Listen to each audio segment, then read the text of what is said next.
Hello everyone, John here from Gaming in the Wild, and it's time for a very special video that I look forward to making every year. The presents have been opened and the fireworks have been fired, and it's the start of 2025, but I think it's a perfect time to look back at all of the great video games that came out in 2024. So in this video I'm going to look back at the year that was, and I'm going to talk about 10 honourable mentions, a couple of games that I loved but didn't finish, and my top 10 games of the year. I think this was an absolutely wonderful year for games, in which any of my top 4 could have been Game of the Year. I hope you enjoyed the video. If you do, you can subscribe to the channel for more like this, hit like to help other people find the video, and tell me about your games of the year in the comments, and I'll tell you about the channel's Patreon at the end.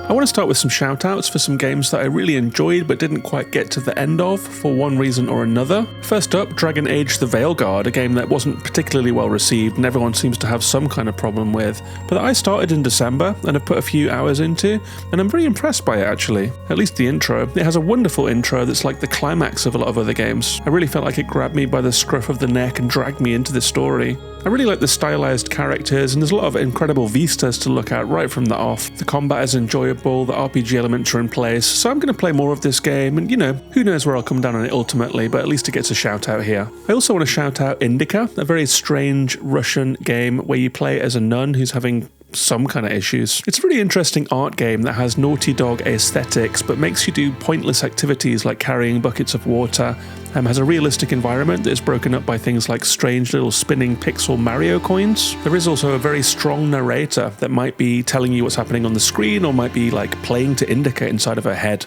It's a game full of mysteries. I really enjoy what I've played so far. It's an aggressively artistic game and I am definitely here for that. Didn't quite get to the end of it, but I will try to this year. That's Indika. I also want to shout out a game called Fountains. This is a pixel art RPG with a top-down, zoomed-out camera, a little bit like Hyper Light Drifter, but it's set in a dark fantasy world that feels like something out of FromSoft, and I will say that the combat is very hard. But I've played 10 hours of this during December, and I really like it. It's a kickstarted game that no one's really playing. It has hardly any Steam reviews, and I think if it had come out slightly earlier, it might have ended up on my list, so I wanted to shout this game out. Check it out on Steam. That's Fountains. I also tried to play the game Mouthwashing. I've been very attracted to the word of mouth that is going out around this game about its story, about its twists, and I enjoyed the start of the game. I was very, very intrigued by this strange science fiction scenario. It starts off with a ship disaster, and then you play through the aftermath and find out what happened. Unfortunately, it kept crashing on me, so I didn't get to the end of it, but I wanted to give a little shout out here. A super intriguing little game, and I'm definitely going to try and play it this year. That is Mouthwashing. I also want to shout out some of the most interesting indie games that I picked up, but for one reason or another I just didn't see credits on. And I don't think that should be disqualifying for a Games of the Year list by any means, but for me it acts as a tiebreaker. If I've got a lot of games that I liked, the games that I didn't finish will tend to get shuffled down into the honourable mentions, and that is what happened to these games here. The first one is Arco, a top-down pixel art RPG set in a kind of mystical, colonial, Mesoamerican environment. It has a very interesting story about colonialism and oppression, and you'll play as several characters throughout the playtime and witness the other characters from different points of view, which I think really opens up your mind about what is happening to these people and who they are and how the world has shaped them. It also has really tight tactical combat where everyone freezes, including bullets in midair, and then you get to plan your next moves, hit play, and see what happened. This is a really cool little game. I recommend it a lot, especially if you're a Steam Deck type of player. I'm determined to see credits on this one this year. That's Arco. Next up is Children of the Sun, the super cool magic bullet game that was published by Devolver. You play a girl who has escaped from a cult, become a sniper, and then come back to wipe that cult out, having suffered at their hands. This involves scouting out an area, then firing a single bullet. Every time it hits something, you can redirect it. So if you've seen the JFK movie, you'll know about the magic bullet theory. Children of the Sun is Magic Bullet the game. It's really interesting. It's thick with vibes. It has a very vibrant look with a deep purple and blue palette. It has a really crazy, oppressive soundtrack as well. The vibes are all wrong in this game in a really good way. I will say that I played it on a handheld and it was not suited to that, which I think is why I didn't finish it. Play it with a mouse if you can, but definitely check it out. That's Children of the Sun. And the next honourable mention is Animal Well, a game that for a lot of people was their game of the year or close to the top of their list. I didn't see the end of it, but I really admire the intricate puzzle design, the rethinking of basic Metroidvania abilities to make them more fresh, and I really do want to find some time to sink into the couch and get to the end of this one, because the Animal Well is certainly full of intrigue. And the final little bundle of honourable mentions are 3 games that I finished, had a great time with, just didn't quite scrape into my top 10, but that I heartily recommend that you try out. First up is Phantom Spark, a very chill, zen-like racing game. It's a time trial game, so you're not racing against other people, you're racing against your own ghost, and there is a philosophy woven into the game about self-betterment and being the best you can be. This game handles like a dream. It has a really nice soft 90s breakbeat soundtrack, and I love the visuals too. It has this dusty, rusty, oxidized, coppery colour palette, and I really enjoyed racing through these castles in the sky. It's a really, really zen-like game, and you can get into the zone with it and get obsessed with it.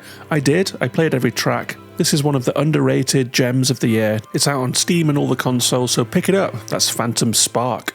And these last 2 are small games. They are small indie games. They don't take long to finish. They are somewhat simple. And I think that simple, well-executed, concise games are actually an art form unto themselves that are somewhat overlooked when it comes to games of the year time. So the next game that I want to recommend to you is called Europa. It's a third-person game with a Studio Ghibli kind of look to it. You play an android called Z in the shape of a boy, and you are exploring the moon of Europa, where people used to live but have gone for some reason. As you explore, you find little capsules, memory capsules, where you'll hear an old man's voice. They are messages recorded for you, and they relate to you the story of what became of humanity on Europa. But this game is really all about the movement. It starts off feeling like it's maybe going to be a 3D platformer, but you quickly realize that flight is going to be very important in this game. You have a jetpack that starts off acting more as a double jump, but ends up propelling you way into the air, and you can glide back down to Earth, a little bit like in the game Journey. In fact, I think lovers of Journey will really enjoy the movement of Europa. It has a lovely freeing aerial feel to it. It's a really lovely little game, so please do check this one out. That's Europa. And my final honourable mention goes to a little cat game that I thought could go either way, but turned out to be really good. It's Little Kitty Big City. This is a game where you play a kitten that falls from a high window and finds itself lost in a Japanese city. You end up running around konbinis and izakayas, you end up tripping over salarymen in the street, you end up befriending other local animals and exploring a really cool city map. It's just a chill, cozy little mini open world game where you get to be a cat, cause mischief, do little side quests and try and get back home. It brought me a lot of pleasure when I played it. I heartily recommend it, especially if you want a chill indie game to kick back with for a weekend.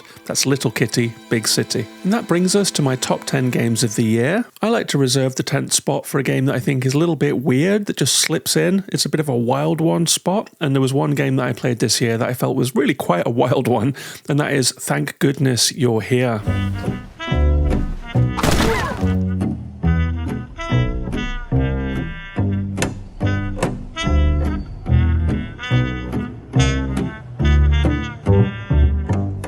This was a strange little game in which you explore a northern English town. You meet people that are in all kinds of binds. You arrive in the room or the village square or the park where things are just going terribly wrong, and someone will invariably exclaim, "Thank goodness you're here." It has an absolutely chaotic sense of humour that is like risque and a bit risky actually, and there's a weird little businessman that is for some reason the size of a child. You will wander the town in circuits, and this leads to opportunities for loads of repetitive gags where you will see someone who's maybe stuck in a doorway. The next time you see them, there'll be 10 people trying to push them through, and the next time you see them, they will have gotten out with all of the kind of chaos that ensued. It's got very British humour, but from what I hear, the humour resonates with people from all over the place, so don't let that put you off. Check this one out. That's Thank Goodness You're Here. And in 9th place is one of the biggest games on this list. It is the huge JRPG metaphor ReFantazio.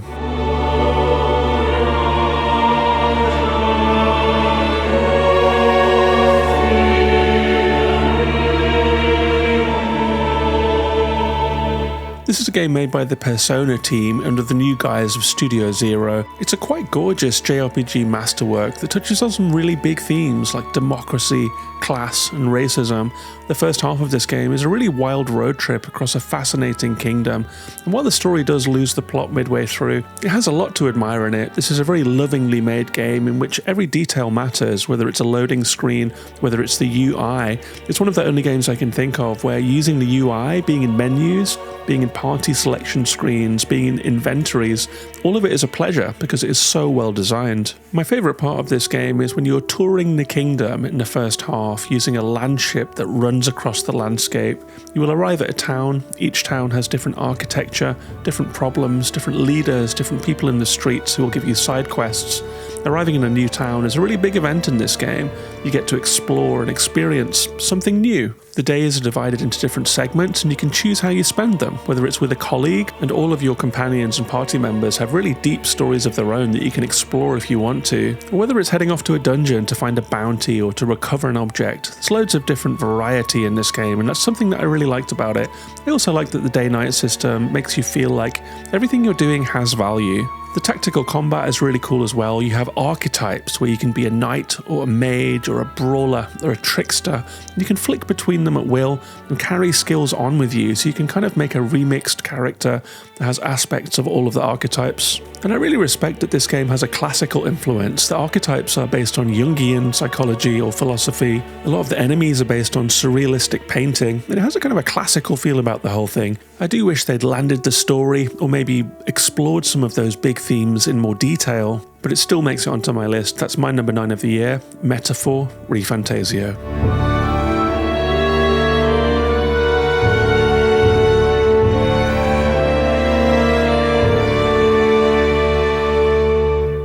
And my number 8 is another one of those small but perfectly formed games that I don't think gets enough love. It is Wilmot Works It Out by Hollow Ponds. It was released in October for PC and Mac, and it's a deeply relaxing puzzle game about doing multiple jigsaws at once. It has a tight core concept, a light playful story, and a bucket load of charm. I had a really good time with this game. It's a small but perfect game, just about doing jigsaws. Each morning, you get a visit from a postman who shares a few words with you and then delivers a brand new puzzle box. You open the box, the pieces spill out onto the floor, and you start to sort them out. There are all these little squares with different parts of different pictures. You sort them into packs that look kind of the same and then start clipping them together. You make pictures, you hang them on the wall, and when the wall is full, you move on to the next room. And something that I'd like to shout out about this game is just how smartly designed it is. It might seem like putting jigsaws together is a simple thing to do in games, but it's actually made fun in this game by a long series of decisions that have been made well. You can pick up one piece or several at a time. You can jettison them one by one. You can move pieces around you to slide them into puzzles. And when you put a piece next to another piece that it belongs with, they clip together with a satisfying magnetic click. And all of that makes this just really fun to play, really easy, intuitive, enjoyable. And that's what permeates the game. It's just a lovely time. It's a comfort game. Do check this one out. It's out on PC and Mac. That's Wilmot Works It Out. That takes us to number 7, and it's a genre that you might not be expecting to see on this particular channel. It's a Souls-like, but it's one that captivated me from start to finish. It's Flintlock, the Siege of Dawn.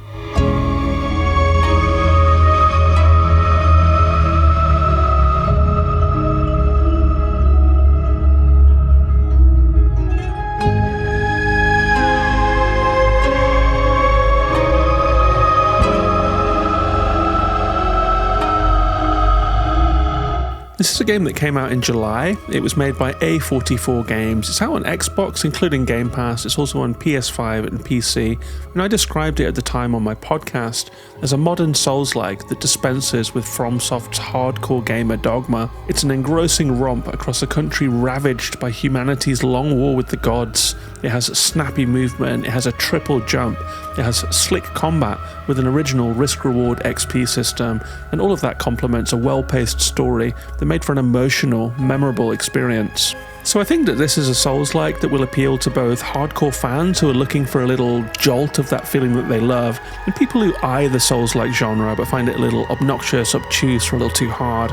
Flintlock fits the bill for both of those camps. I think it falls directly between a third-person action-adventure and a Souls-like, and it has the best of both of those genres. You play as Nor, a sapper in a colonial-era fantasy world in which gunpowder-aged humans are locked in a decades-long war with the gods. And after a friend of yours is killed and you meet a strange little mystical companion called Enki, Nor heads out into this world to try and get revenge and to try and end this war. This includes liberating villages, carrying out side quests for people, like finding an item, finding out if someone's still alive, looking for a missing troop of soldiers, and you develop your arsenal along the way. You can find all kinds of guns, you can find all kinds of melee weapons, sets of armor, all of that stuff is present and correct.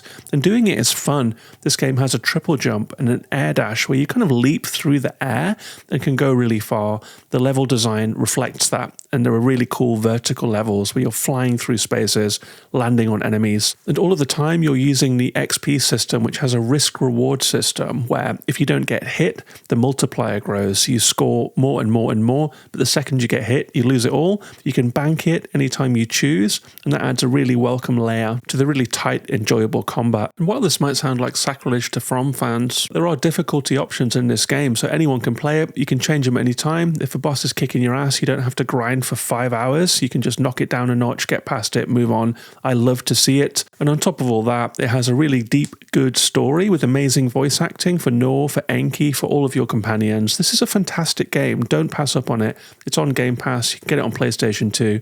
An excellent action-adventure Souls-like. It's my number 7 of 2024. That is Flintlock, The Siege of Dawn, which takes us to number 6, a wonderful little open-world adventure by Plain Toast. It is called Caravan SandWitch.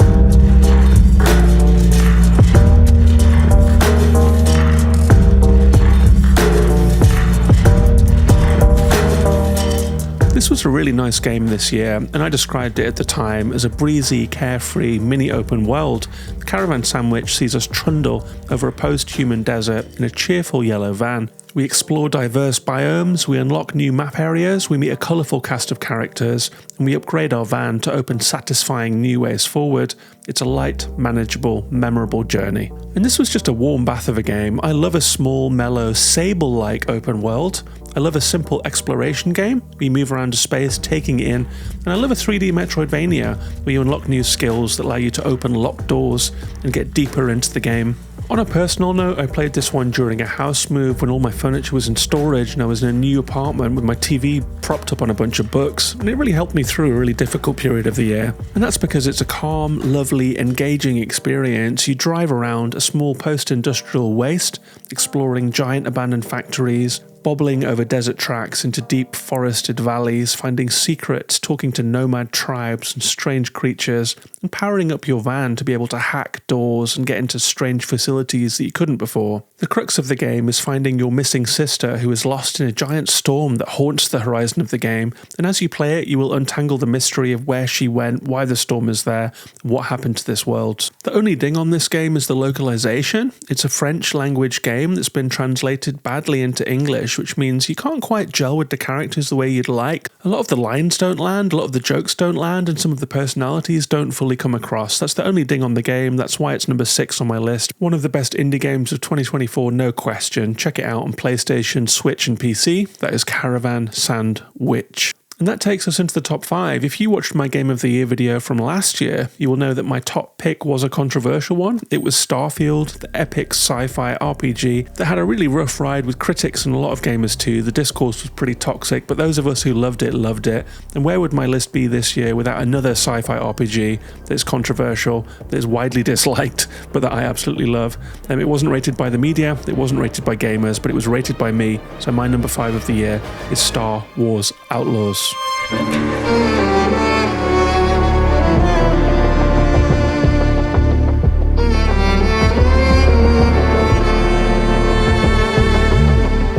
I think this is one of the best Star Wars games we've ever seen, and it's certainly the best open world game of 2024, to me at least. Outlaws brings the Han Solo rogue fantasy to life, from card games and smoky, bustling cantinas, to double-crossing the Hutts, to jumping between planets and exploring countless towns and ruins on the back of your speeder. This game was a joy. It has some significant quality of life tweaks that fixed the poorly conceived stealth sections, and the high card DLC featuring Lando Calrissian was the cherry on the cake. So hear me out on this one. I've got a few reasons why this is a great game. First, it's a very successful Star Wars game. The vibe is strong. That means bustling cantinas, that means shootouts of stormtroopers, that means swinging across canyons, catching onto ledges, shooting across the landscape on your speeder with bandits on your tail. quick takeoffs into star battles above the atmosphere, scavenging from the wreckage of your enemies and then jumping into hyperspace to go to the next planet. That is a really powerful Star Wars fantasy. Secondly, I really enjoyed the story. Vess is a low-level crook with a bounty on her head, and to fix things she has to put together a crew to carry out a huge heist. So you travel the galaxy trying to put together the crew. They turn out to be a bunch of cranks and oddballs and outcasts, and it's really fun doing it. But thirdly, and perhaps most importantly, this game has genuinely ambitious systems. You have a reputation with several cartels and you have to balance it out through doing jobs for them, double-crossing them, that sort of thing. But this can result in passages of play that feel like they are just your story rather than a scripted video game, where you find yourself just living the life of a rogue, doing a series of jobs that are basically just small side quests, but you're living Kay's life. You're just doing jobs to try and increase your reputation with the Pikes so that you can then break into their HQ, double-cross them again, and end up big in with the Hutts. And I really admire that none of that is in the script. It's just the game's systems locking together to make for really organic, individual playthroughs. The game also ditches XP, and instead of just racking up points to unlock skills, you will meet mentors. You then have to use those abilities in-game to unlock the next level of it. It also ditches enemy scaling, which was a curse on previous Ubisoft games like Assassin's Creed Odyssey, where you cross an invisible line in the sand and suddenly you're being one-shot by some random wolf. I really like the way that all of the systems in this game lean together. It has a powerful, propulsive story, that it looks great, the architecture and the ships that you expect from Star Wars are there, the vibe is there. This was a really good game. This was the best open world game of 2024, in my opinion. That is Star Wars Outlaws. And that takes us to number 4 on my list. It's a game that I've been waiting for. It's a game that I have wanted. It arrived, it delivered. It is one of the best 3D platformers ever made, and my 4th placed game of the year. It is Sony's Astro Bot.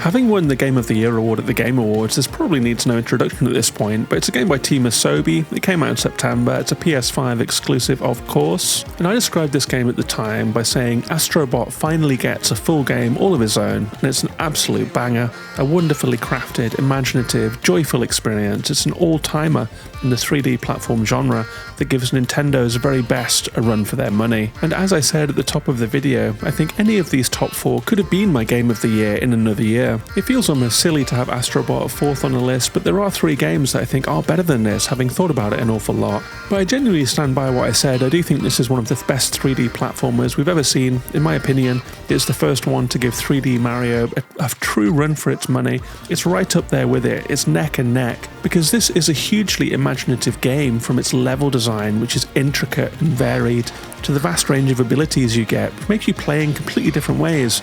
You'll be blowing the controller to spin fans on the screen, you'll be waving your hands in the air to make giant monkey paws grab ledges, and you'll be cackling with glee as you go down a water slide with 50 beach balls bouncing around all over the screen. It's completely overstimulating and just a joy to play. It's a pure video game. It's also riddled with references to Sony history, and I get that that feels like very heavy-handed product placement, but it's also a celebration of the PlayStation's past, and I think that works. Especially in the set-piece level where Astro transforms into an Astrobot version of classic PlayStation heroes like Kratos and others that I won't mention in case I'm spoiling it for you. The bosses are also hugely entertaining and massive spectacles, and I will say that it helps that this is one of the cleanest, most bug-free, crisp, smooth, performant games of the generation, and that all makes it feel like a really proper blockbuster. This is pure video game sugar rush. It is an absolute joy. I really adore this game. It's just fantastic, and that's why Astro Bot is my number 4 game of 2024, which takes us to the top 3. And at number 3, we have another game that is arguably the best ever game released in its genre. People have described this as a forever game, and I think that's a good description. I have 150 hours in this game, making it my most played game of the year. It is the fantastic, addictive, roguelike deck builder, a solo dev project that has sold 2 million and counting. It is, of course, Balatro.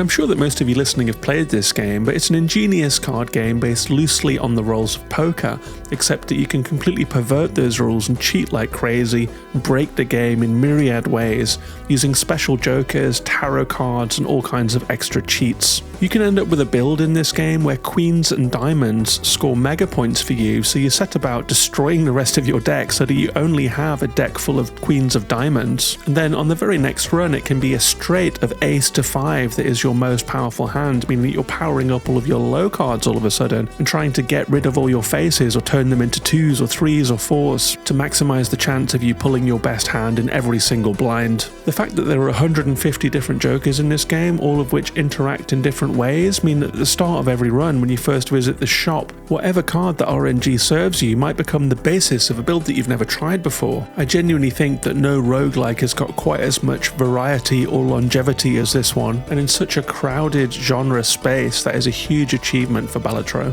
While I have nothing but gushing praise for this game, I genuinely think it has Tetris-like perfection. I think in the end, the two games that are above it on this list just touched me emotionally in a way that a card game couldn't. They made me feel things, they made me cry, they made me think, and they hung around with me in a way that even the best deck builder ever made couldn't quite do.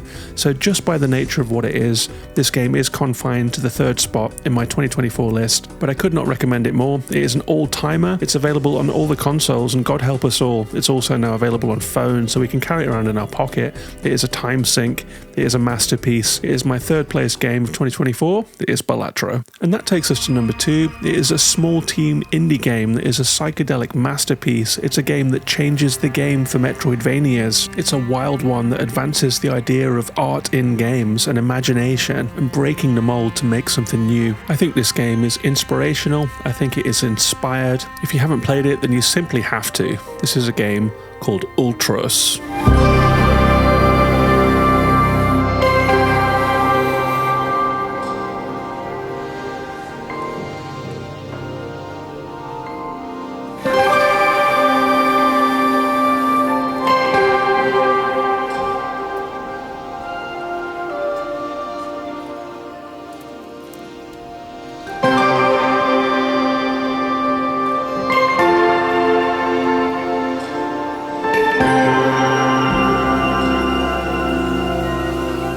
And I've said this a lot, but in another year, Ultros would have been my game of the year. It's a psychedelic magnum opus, it's wildly creative. It's a Metroidvania built around a time loop set in a mysterious space station that's like a cosmic jungle. The environment of this game feels deep and lush and mysterious, like there are things rustling all around you. You're in an exotic place with a rich history and an unfamiliar flora and fauna that feels engrossing and fascinating and always just out of view. And in a world that seems initially hostile, it becomes something else completely in a very surprising way. And I think even revealing the nature of the back half of this game would be a huge spoiler, but suffice to say, this is a game that has gameplay twists, the likes of which are very, very rare. The station itself, the play area that you've gotten to know, that you think you know what it is, becomes a sublime meta-puzzle that you have to re-explore and get to know all over again. And the back half of this game redesigns the gameplay in a really surprising way, but it also connects the game's themes together in a really surprising way. The themes of oneness, of ecology, memory, of humanity's relationship to nature, of our own attitude towards nature, of our place in nature. This is a game with deep philosophy embedded in it, and I think that comes from the people who made it. And on top of that, we have the art style, which I think needs no introduction. It's a moving painting with a palette so vivid it gives me goosebumps to look at, with acid green, arterial red, and void purple, colours that make you feel stuff just by looking at the game. The soundtrack too is monumental. It is a masterpiece in itself. It is symphonic, it is inspired, it is emotional, it is rich, and perhaps the most powerful aspect of Ultros is how all of its aspects sing in harmony. The gameplay, the look, the sound, the text, the story, the philosophy that underpins it all. It has a very rare sense of wholeness, of oneness, and that plugs into the themes of the game. It is a thing of beauty, it is a straight up masterpiece, and that is why my second placed game of the year for 2024 is Ultros. And that brings us to my game of the year. It is a game that took me by surprise. It is a game that is much more than I ever could have imagined. I played the demo originally and I loved it. I was intrigued, but when I picked up the game, I didn't realize what I was getting into. This game is a rabbit hole. It's a wormhole. It takes you to places that you do not expect. It is one of the best games as art that we've ever seen. It is one of the best narrative games that I've ever played. It is 1000 times Resist.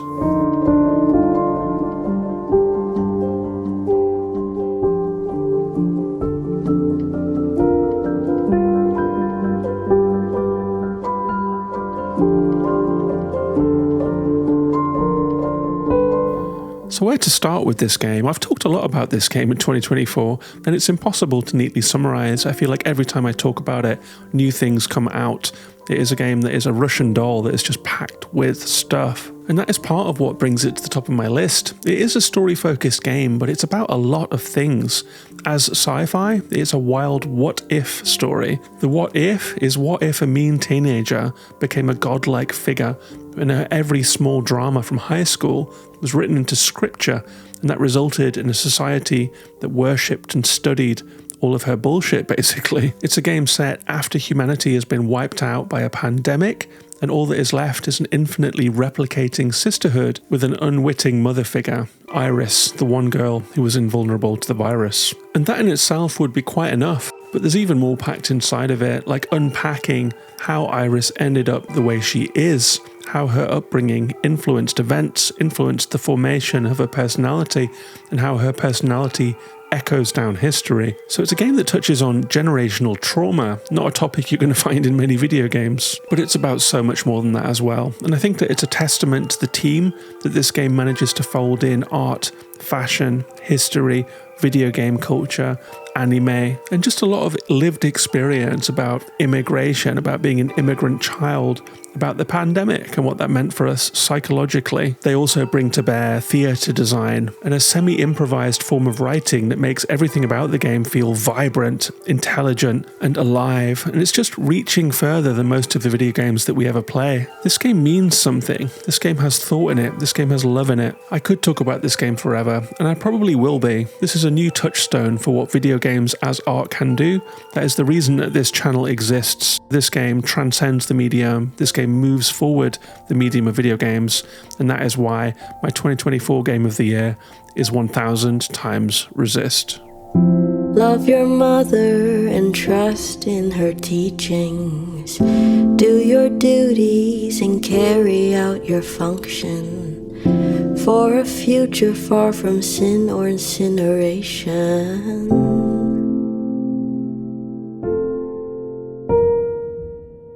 We're all just flowers in a garden of her making. Soon we'll grow beautiful enough to be worth taking. The All-Mother, she shines so bright, but Mother's glow is not as warm as it had seemed to be, and it feels very far from me, and it feels very far from me. So that's it. That's my Game of the Year video for 2024. Thanks very much to everyone who has subscribed to the channel this year. Thanks very much to everyone who's left comments, shared videos. It means a lot to me. This channel has grown hugely this year, and I really appreciate everyone who is paying attention. This channel exists to try and champion indie games, to try and champion games as an art form, and I hope that this Games of the Year list has done some of that for you. I hope you found a couple of games that you will add to your wish list or play, or if you've played them already, I hope you heard a few words that helped you to to remember and relive the great experience you had playing that game yourself. I will finish up by saying if you would like to support this channel and join our amazing Patreon community, you can do so at patreon.com/gaminginthewild. We have an 86-person Patreon community where there are people chipping in all of the time, recommending games to each other. There are also bonus podcasts there and behind-the-scenes blog posts about how I make these videos. But the more normal actions of sharing the video, liking the video, adding a comment or sending it to a friend are also really appreciated. All of your help building this channel is really appreciated. And I promise you that I will use the megaphone as it grows to champion good games. I'll be back soon with a new video, and until then, take care of yourselves and each other, and bye-bye for now.